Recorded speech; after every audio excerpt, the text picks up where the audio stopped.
আমরা কয়েকদিন আগে দেখেছি যে 24 ঘন্টায় 94 বার ভূমিকম্প হয়েছে। আজকে জুমাবার আমরা দোয়া করছিলাম, তখনও ভূমিকম্প। এবং আমরা বারবারই দেখছি যে ভূমিকম্প হচ্ছে। সেদিন সলাতুত তারাবি শেষ করেছি, ভূমিকম্প হচ্ছে।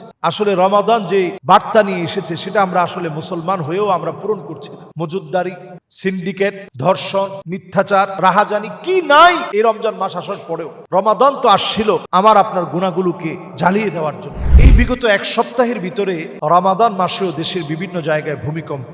এর আসলে কারণ কি, আমাদের করণীয় কি? ভূমিকম্প বা জালজালা, হাদিসের মধ্যে আসছে কাসরাতুজ জালাজিল, অধিক হারে কিয়ামতের আগে ভূমিকম্প হবে। অন্য হাদিসের ভিতরে আসছে হাত্তা তাকসুরাজ জালাজিল। তাহলে কাসরাতুজ জালাজিল, তাকসুরাজ জালাজিল সবগুলো প্রমাণ করে যে অধিক হারে ভূমিকম্প হওয়া এটি আসলে ভয়ঙ্কর একটা সিম্বল। এটি আল্লাহর আযাবের বহিঃপ্রকাশ।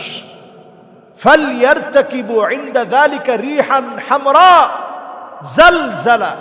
হাদিসের মধ্যে আসছে আল্লাহর আযাবের বহিঃপ্রকাশ হচ্ছে এই পৃথিবীর ভিতরে অদৃশ্য আগুন আসবে একটার পর একটা, যেটাকে বলা হয় চেইন ভূমিকম্প। একটার পর একটা ভূমিকম্প হবে, আজকে এই দেশে, কালকে আরেক দেশে। আমরা কয়েকদিন আগে দেখেছি যে 24 ঘন্টায় 94 বার ভূমিকম্প হয়েছে। আজকে জুমাবার আমরা দোয়া করছিলাম, তখনও ভূমিকম্প। এবং আমরা বারবারই দেখছি যে ভূমিকম্প হচ্ছে। সেদিন সলাতুত তারাবি শেষ করেছি, ভূমিকম্প হচ্ছে। আসলে রমাদান যে বার্তা নিয়ে এসেছে সেটা আমরা আসলে মুসলমান হয়েও আমরা পূরণ করছি না। মজুদদারি, সিন্ডিকেট, ধর্ষণ, মিথ্যাচার, রাহাজানি কি নাই এই রমজান মাস আসার পরেও। রমাদান তো আসছিল আমার আপনার গুনাহগুলোকে জ্বালিয়ে দেওয়ার জন্য। আইয়ুহাররিকাহা বিআমালিস সালিহা, ভালো ভালো আমল করে আপনি গুনাহগুলো জ্বালিয়ে দিবেন, এজন্য রমজান আসছিল। কিন্তু আমরা গুনাহগুলা জ্বালাতে পারি নাই। আমরা বড় হতভাগা, বড় কপাল পোড়া। আমরা এতটাই হতভাগা, কপাল পোড়া, এই রমজানেও গুনাহ ছাড়তে পারি নাই। এই রমজান আসছে আমাকে জাহান্নামের আগুন থেকে হেফাজত করানোর জন্য, আমাকে জান্নাতি বানানোর জন্য। এই রমজান আসছে আমার আপনার মান দাম আল্লাহর কাছে বৃদ্ধি করার জন্য। ওয়াযালিকা কুল্লু লাইলা, প্রত্যেক রাত্রিতে আল্লাহ তাআলা মাফ করেন। কয়দিন আপনি মাফ চেয়েছেন? কয়দিন আপনি জামাতের সাথে নামাজ পড়েছেন? এই যে রমজান মাসে আমরা এত পরিমাণ প্রত্যেকটা নামাজে ভিড় দেখি, এটাও যদি আপনি পার্সেন্টেজ দাঁড় করান খুবই কম। যদি পুরো এলাকার সব মুসলিমরা নামাজ পড়তো, আল্লাহ কা কসম একটা মসজিদও জায়গা হতো না। মসজিদ ভরে, রাস্তাঘাট সব ভরে যেত। তার মানে বোঝা যায় এই রমজানেও আমরা নামাজ পড়ি, সংখ্যাটা মাত্র 50 থেকে 60% হবে। 40% এখনো নামাজ পড়ি না। এমনকি কোথাও কোথাও এর চেয়েও বেশি আমরা নামাজ পড়ি না।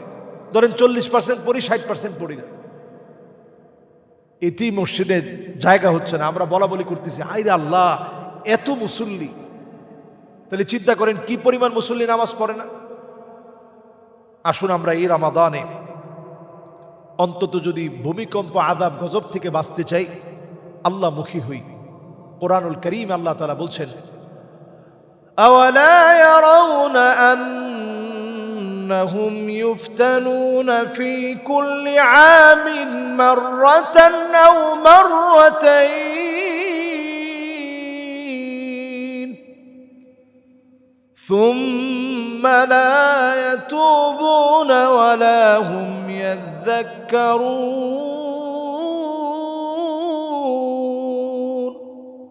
প্রত্যেকটা বছর আল্লাহ তাআলা একবার দুইবার আল্লাহ পরীক্ষা দেন। আল্লাহ তাআলা দেখেন কারা ফিরে আসতেছে, কারা তওবা করতেছে, কারা আল্লাহকে ডাকা শুরু করে দিয়েছে। আল্লাহ যখনই দেখেন আল্লাহকে ডাকা শুরু করছেন, আল্লাহ তাআলা আযাবটা উঠায় নেন। এজন্য আমরা এই রমাদানে নিয়ত করে ফেলি, আল্লাহর দিকে ফিরে আসি। ভূমিকম্প এটা ভালো সিম্বল না, ভয়াবহ আযাবের সিম্বল, ভয়াবহ আযাবের সিম্পটম। শরীরে যেমন কাঁপুনি দিয়ে বারবার জ্বর আসলে আপনার পরীক্ষা নিরীক্ষা করাতে হয়, কাশি যেমন 1 মাস থাকলে আপনাকে পরীক্ষা নিরীক্ষা করাতে হয়, পেশাবে লম্বা সময় ইনফেকশন থাকলে যেভাবে আপনাকে পরীক্ষা নিরীক্ষা করতে হয়, বারবার ভূমিকম্প আসলে আপনাকে ভয় পেতে হবে। বড় আযাব আসতেছে।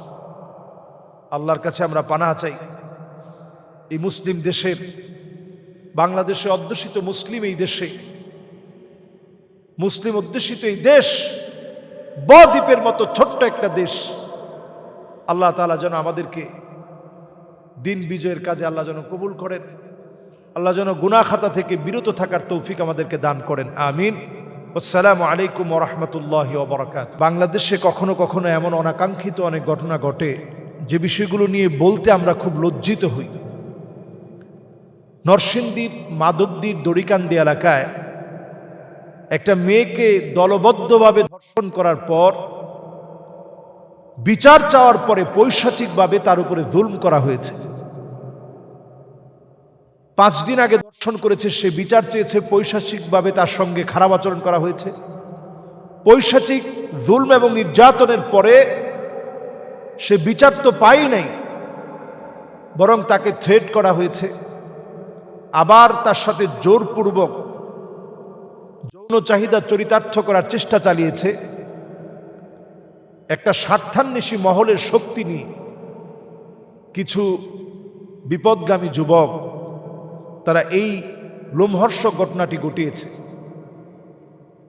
মা বাবা যখন বিচার চেয়েছে, মা বাবার কাছ থেকে মেয়েটাকে উঠায় নিয়ে মা বাবাকে পর্যন্ত জুলম করা হয়েছে। তার সামনে থেকে সন্তানটাকে উঠায় নিয়ে জাহিলিয়াতের বর্বরতাকে হার মানিয়ে, সেই আইয়ামে জাহিলিয়াতের বর্বরতাকে তারা পিছনে ফেলে দিয়ে ওই মেয়েটাকে তারা হত্যা করেছে, গলায় ওড়না পেঁচিয়ে তাকে হত্যা করেছে। এরকম দৃশ্যগুলা যখন রমাদানেও আমাদের বলতে হয়, তো এখন পুলিশ তাদেরকে অ্যারেস্ট করেছে, যদিও যারা সন্দেহভাজন, যারা এই কাজের সাথে সম্পৃক্ত ছিল, অ্যারেস্ট করা হয়েছে আন্দোলনের মুখে। আমরা বলি একটা বার এই সংস্কারের বাংলাদেশে একটা বারের জন্য যদি আপনি কোরআন এবং সুন্নাহ অনুযায়ী ধর্ষণের পূর্ণাঙ্গ শাস্তি যদি নিশ্চিত করেন, মৃত্যুদণ্ড, এই মৃত্যুদণ্ড যদি নিশ্চিত করা হয়, বিবাহিত যেই পুরুষরা এই কাজে জড়িত ছিল, যারা সহযোগী ছিল, এদেরকে যদি মৃত্যুদণ্ড দেওয়া হয়, একটা বিচার কার্য সম্পাদনের পরে এই বাংলাদেশ নতুন করে ইতিহাস রচিত হবে। আমি বলবো 5টা বছর এখন যাদের হাতের সামনে রয়েছে, আপনারা ধর্ষণের বিচারটা চূড়ান্ত করেন। নারীবাদীদেরকে বলবো এই বিষয়ে আপনারা সোচ্চার হন। আপনারা অনেক বিষয় নিয়ে কথা বলেন, আলেম ওলামাদের ব্যাপারে কথা বলেন, নারীর অধিকার নিয়ে কথা বলেন, সেখানে এই যে দর্শনের শিকার হয়েছে যে বোনটি, তার বিচার যদি আপনি ইসলাম অনুযায়ী বিচার হয়, বাংলাদেশে এটা মাইনাসের ক্যাটাগরিতে চলে যাবে, মাইনাস ক্যাটাগরিতে। এবং আমি বলতে পারি অল্প কয়েকটা বিচার যদি বাংলাদেশে কার্যকর হয়, শুধুমাত্র অ্যারেস্ট পর্যন্ত সীমাবদ্ধ না, যদি আপনি কার্যকরী বিচার বাংলাদেশে বাস্তবায়ন করতে পারেন, এটা জিরো টলারেন্সে চলে যাবে। মাইনাস থেকে ইনশাআল্লাহ অল্প কিছুদিনের ভিতরেই নারী তার নিরাপত্তা পাবে। বাংলাদেশে অসংখ্য নারী ধর্ষণের শিকার হয়, কিন্তু সবাই প্রকাশ করতে পারে না। অনেকে জীবন দেয়, ধর্ষণের এই লজ্জা লুকাতে গিয়ে জীবন দিয়ে দেয়। অনেকে আত্মহত্যার পথ বেছে নেয়। এই সবগুলো আমাদের সমাজের জন্য কখনো কাঙ্ক্ষিত হতে পারে না, শরীয়তের জন্য কাঙ্ক্ষিত হতে পারে না। একজন মানুষ যদি গলায় দড়ি দিয়ে মারা যায়, আত্মহত্যা করে, এই অত্যাচার সইতে না পেরে আত্মহত্যা করে ফেলেছে। মান কতালা নাফসাহু বিশাইইন উযযিবা বিহি ইয়াউমাল কিয়ামা। বারবার আপনার এই মৃত্যুর শাস্তি আসবে, আল্লাহ তাআলা আপনাকে শাস্তিতে দণ্ডিত করবেন।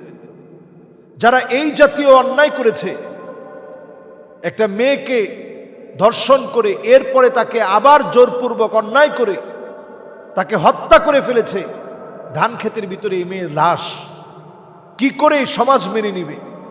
তার মা বাবার কাছে কি জবাব আসবে? তার মা বাবার কাছে আমরা কি জবাব দেব?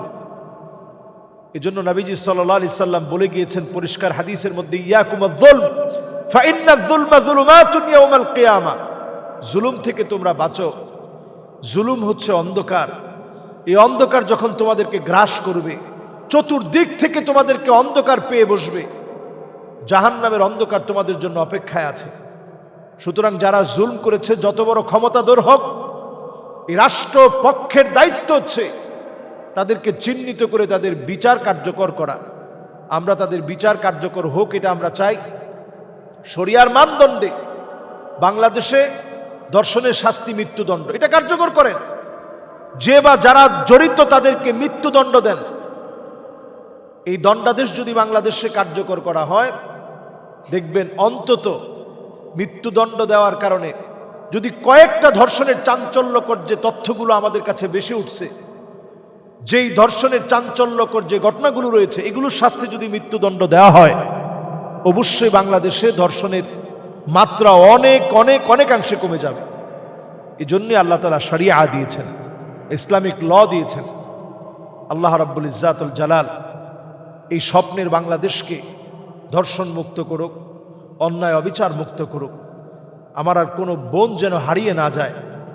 আল্লাহ রাব্বুল আলামিন আমাদেরকে এই রমাদানে অন্তত আল্লাহর ভয়কে জাগ্রত করার তৌফিক দান করুক। পাপিষ্ট নরাদমদের থেকে আমাদেরকে হেফাজত করুক। আসসালামু আলাইকুম ওয়া রাহমাতুল্লাহি ওয়া বারাকাতুহু।